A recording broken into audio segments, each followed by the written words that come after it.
الصلاۃ والسلام علیک یا رسول اللہ وعلی آلک واصحابک یا حبیب اللہ، الصلاۃ والسلام علیک یا نبی اللہ وعلی آلک واصحابک یا نور اللہ۔ خود پاک کے بے شمار فضائل و برکات ہیں۔ سرکار دو عالم صلی اللہ تعالی علیہ وسلم کا فرمان، من صلی علی عشرۃ اول النہار وعشرا من آخرہ نالتہ شفاعتی یوم القیامہ۔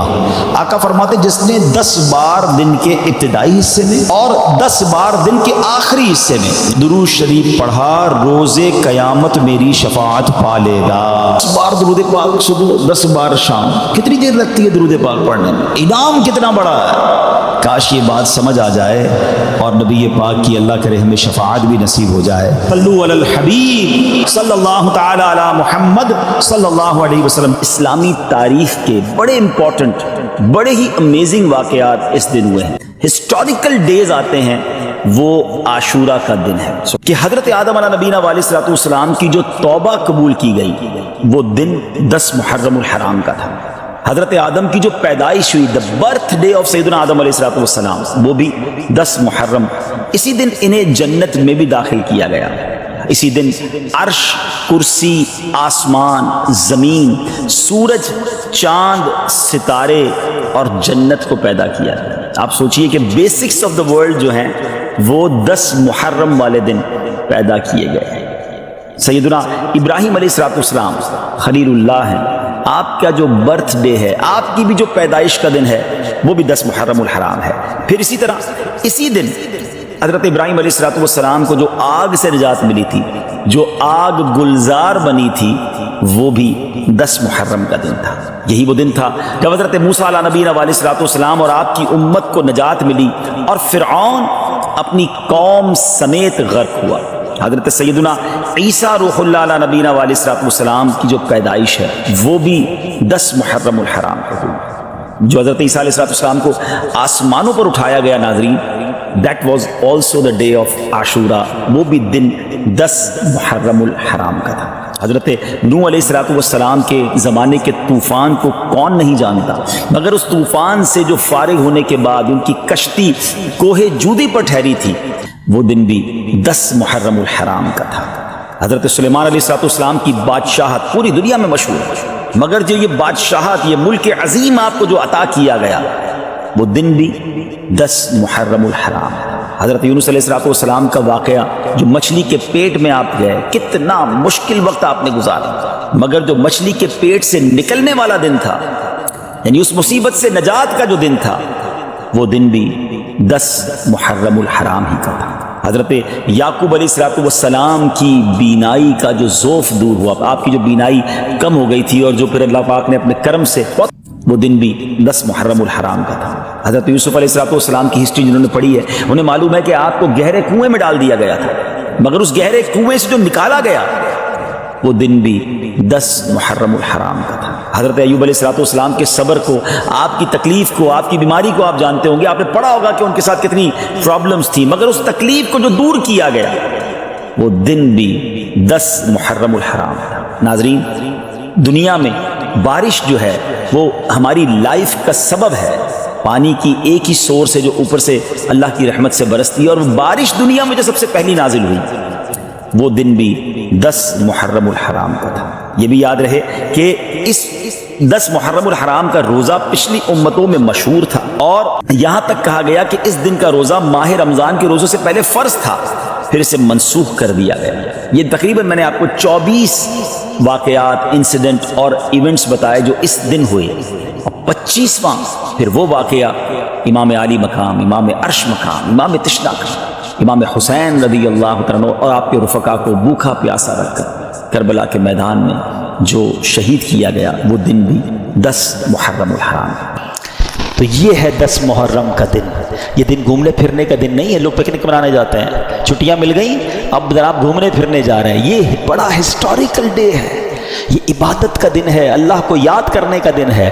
اچھا، پھر ایک اہم ترین واقعہ ہونا ہے، اور وہ بھی کتابوں میں ملتا ہے کہ جب قیامت آئے گی تو وہ دن بھی 10 محرم ہی کا دن ہو۔ تو ٹرائی ٹو انڈرسٹینڈ 10 محرم کے دن تمام جانور خوف زدہ ہوتے ہیں، آپ کو پتہ ہے؟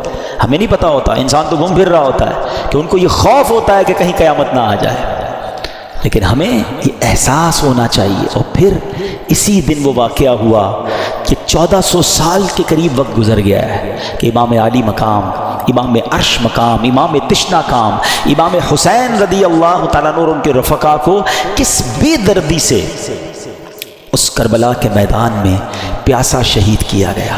اچھا کمال کی بات دیکھیں، محبت دیکھیں، اللہ کریم نے، ہم اللہ کا شکر بھی ادا کرتے ہیں کہ ہمیں اہل بیت سے، نبی پاک کے خاندان سے کیسی محبت دی ہے۔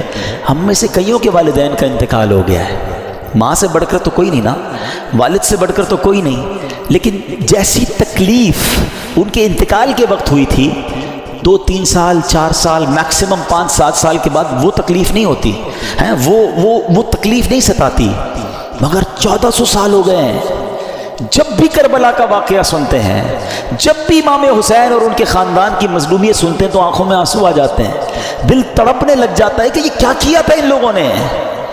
ہیں شاعر لکھتے ہیں نا، جن کو دھوکے سے کوفے بلایا گیا، جن کے بچوں کو پیاسا رلایا گیا، جن کی گردن پہ خنجر چلایا گیا، اس حسین ابن حیدر پہ لاکھوں سلام۔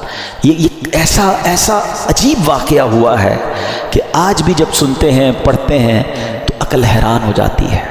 اور یہ ہستی کون تھی، ان کا اسٹیٹس کیا تھا، ان کا مرتبہ کیا تھا، جب یہ سنتے ہیں تو اور عقل حیران ہو جاتی ہے کہ اتنے بڑے مرتبے والی شخصیت کے ساتھ ایسا ظلم۔ کیا وہ اندھے ہو گئے تھے؟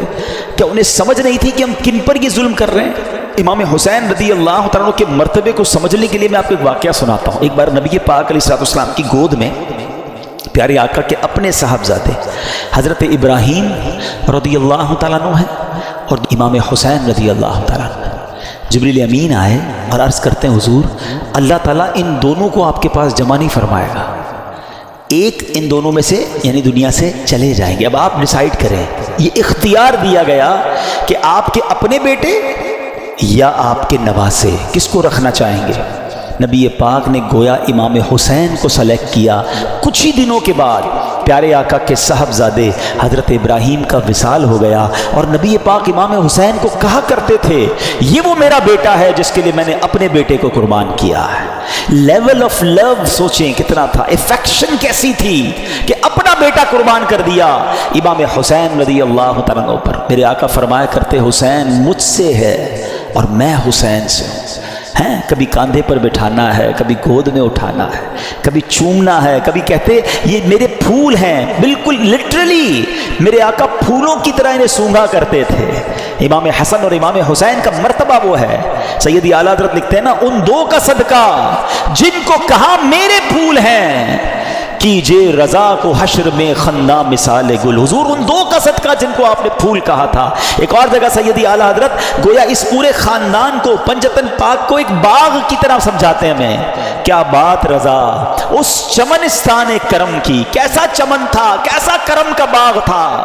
کیا بات رضا اس چمنستان کرم کی، زہرا ہے کلی جس میں حسین اور حسن پھول۔ یہ کیسا خاندان ہے۔ نبی پاک اتنی محبت فرماتے۔ امام حسن رضی اللہ تعالیٰ کو ایک بار نبی پاک کاندھوں پر بٹھائے اور جا رہے ہیں۔ کسی نے کہا اے برخوردار کیسی تجھے سواری ملی؟ ایک صحابی کہتے ہیں کتنے خوش نصیب ہو اے حسن، تمہیں سواری کیسی ملی؟ کیونکہ نبی پاک کے کاندھے پہ ہے نا۔ سنو میرے آقا کیا کہتے ہیں، آقا کہتے سوار بھی کتنا اچھا ہے، اتنا پیار ہے اپنے نواسوں سے۔ پیارے آقا علیہ السلام کی حدیث مبارک جس کا مضمون ہے جو حسین سے بغض رکھے اس نے مجھ سے بغض رکھا۔ اگر کسی کا ذہن ہو تو وہ سوچے کہ اس دن میں اللہ کی رحمت کو کس قدر پکار سکتا ہوں، کس قدر عبادت کر سکتا ہوں۔ جو رب حضرت یوسف کو گہرے کنویں سے نکال سکتا ہے، جو حضرت یونس کو مچھلی کے پیٹ سے نکال سکتا ہے، جو حضرت ایوب کی بیماری کو دور کر سکتا ہے، جو حضرت موسیٰ کے لیے عاشورہ کے دن فرعون سے نجات کے لیے دریائے نیل میں راستے نکال سکتا ہے، وہ رب کریم میری مشکلوں کو بھی دور فرما سکتا ہے، وہ رب کریم میرے لیے بھی رحمت کے دروازے کھول سکتا ہے۔ تو یہ رات اور کل کا دن ہم نے عبادت میں، رب کو پکارنے میں، اس کی بارگاہ میں التجا کرنے میں گزارنا ہے اور اس کی بارگاہ میں اسی طرح التجائیں کرنی ہیں، تو انشاءاللہ ضرور کرم ہوگا۔